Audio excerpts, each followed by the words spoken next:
Pour commencer notre projet, nous allons mettre en place ce qu'on appelle un board. Board, c'est disponible sur Adobe Firefly, l'intelligence artificielle de Adobe. Pour l'instant, c'est en bêta, mais ça fonctionne déjà bien. On va venir ici créer un board et vous allez avoir ainsi accès à une interface. Cette interface, c'est un petit peu elle qui va nous servir de centralisation de notre projet. C'est sur celle-ci que l'on va pouvoir venir placer nos éléments, qu'on va pouvoir faire un petit peu de recherche, d'idéation, et qu'on va surtout garder toutes nos infos. Déjà, je vais commencer ici par venir écrire un texte. Et ce texte, c'est tout simplement le nom de notre projet. On va donc travailler pour l'atelier du pain tordu. Du pain tordu, qui est donc une entreprise qui vend des meubles en bois, et plus particulièrement en pain. On peut venir ajouter ici un petit texte avec une police différente. Vous avez accès à toutes les polices qui sont enregistrées sur votre ordinateur. Donc on va se prendre celle-ci que je trouve assez sympa pour commencer. Et puis on va juste venir augmenter un peu. Vous pouvez dézoomer à tout moment, vous avez un espace qui, comme vous le voyez, est assez grand. L'idée, c'est de pouvoir avoir quelque chose sur lequel on va pouvoir venir travailler et avoir quelque chose de plutôt sympa. On va venir diviser maintenant notre board en plusieurs catégories. Et je vais par exemple avoir un premier artboard qui va être ici. Donc cet artboard que je vais mettre là. Ça va être sur un fond que je vais mettre un peu plus foncé. J'aime bien le côté un peu sombre. Et on va commencer ici par avoir notre partie idéation. Ou plutôt, même plus que idéation, brainstorming. Brainstorming. Et on va voir comment on va pouvoir utiliser après ChatGPT pour pouvoir brainstormer et trouver un premier nuage de mots de tout ce qu'on va vouloir mettre ici. Donc là, ça va être idéation ou recherche. Je sais d'avance que, en plus de cette partie brainstorming sur laquelle on va travailler, j'aurai par la suite ici une recherche concurrentielle.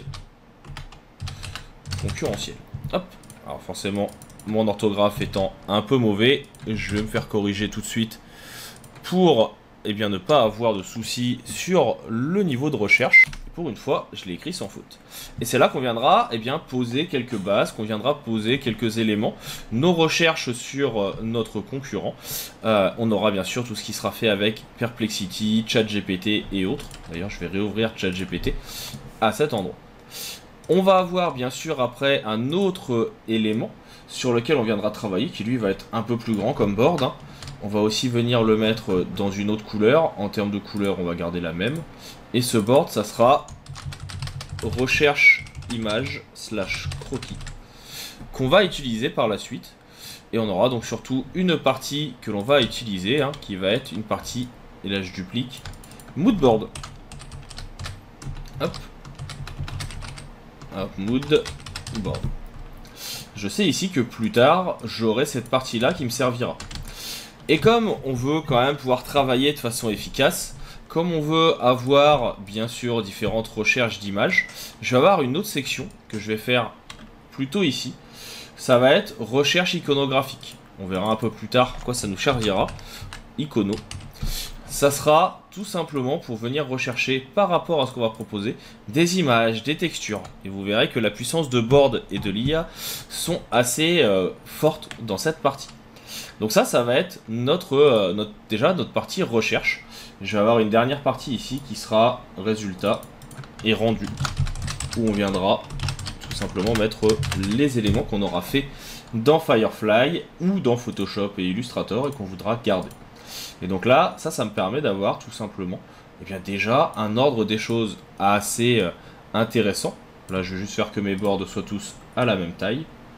Comme ça, on est pas mal. Et celui qui s'appelle Icono, j'aime bien que les choses soient assez carrées. On va le mettre ici et on va le mettre sur la même longueur.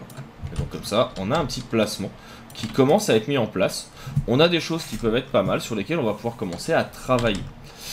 On va maintenant pouvoir s'intéresser à la partie recherche. On va tout simplement, déjà nous peut-être mettre quelques mots-clés. Et on va aussi venir utiliser ChatGPT pour pouvoir avoir des listes de mots qui pourront être utiles et sur lesquels on pourra se retourner.